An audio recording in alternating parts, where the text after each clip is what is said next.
In Start Me Up today, we are talking about starting over. Joining me is Daniel Geiter. He is the president of Ward College. Good to have you here. Thank you for having me. Unbelievably, he started a life of crime in his early age. So what was going on in your life at that time? Okay, I became a youth offender at about the age of 16. Was in and out of jail for about 10 years, so I started out kind of rough. What was your turning point? For me, my turning point was the very last time I was incarcerated. I had a son prior to going in, and all my thoughts were of him. So when I was released, and kind of before I released, I had just really decided that I didn't want to go back. And you were not a hardcore criminal.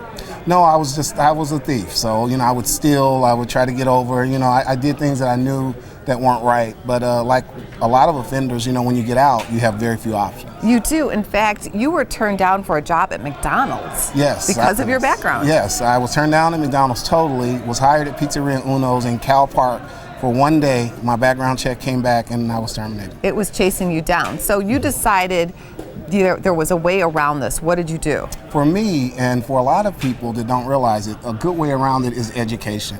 I enrolled in college, ended up going back to Moraine Valley, received a work study while I was there, a lot of financial aid that was available, and I learned that I was not nearly as bad a student as I thought I was. You actually were a very good student because you now have your master's degree. Yeah, and my master's from the University of Chicago, and then I just graduated in December with my doctorate. So. Your doctorate, yes. Unbelievable. Okay, so now you have this great education, but you're out to help other people. So talk about the company, or really the college that you're starting up.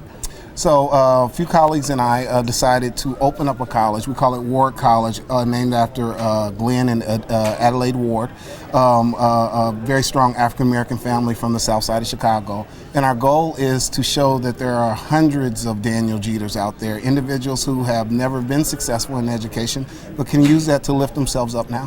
What response are you getting so far?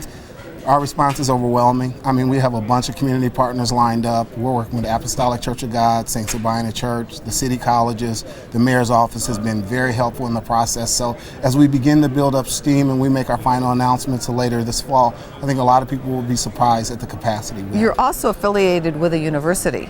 Yes, so we were lucky enough to partner with the Chicago Theological Seminary, the oldest accredited institution in Chicago, to be housed in their facility on the campus of the University of Chicago. So what would be your advice to somebody who maybe wants to make a difference in this world, because this is a startup situation that could change lives?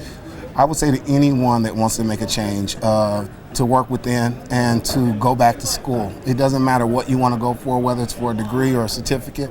I went back wanting to be a high school teacher, and now I'll end up being a president of a college. So unless you put yourself in the game, you have no way of being able to win it. You're also working with GoFundMe. How's that going? We've been very blessed. GoFundMe approached us about 3 weeks ago. They wanted to partner with us. They approached you? They approached us. How did they find you? That's wonderful. I think there was an Upworthy article. They saw us on the article. They reached out. They were like, can you cancel your old campaign? Let us help you start a new one, and let's help you raise $210,000. Amazing, and yes. I hope you raise lots of money. Well, you are on a mission, and we applaud you. Thanks for coming on the show. We appreciate it.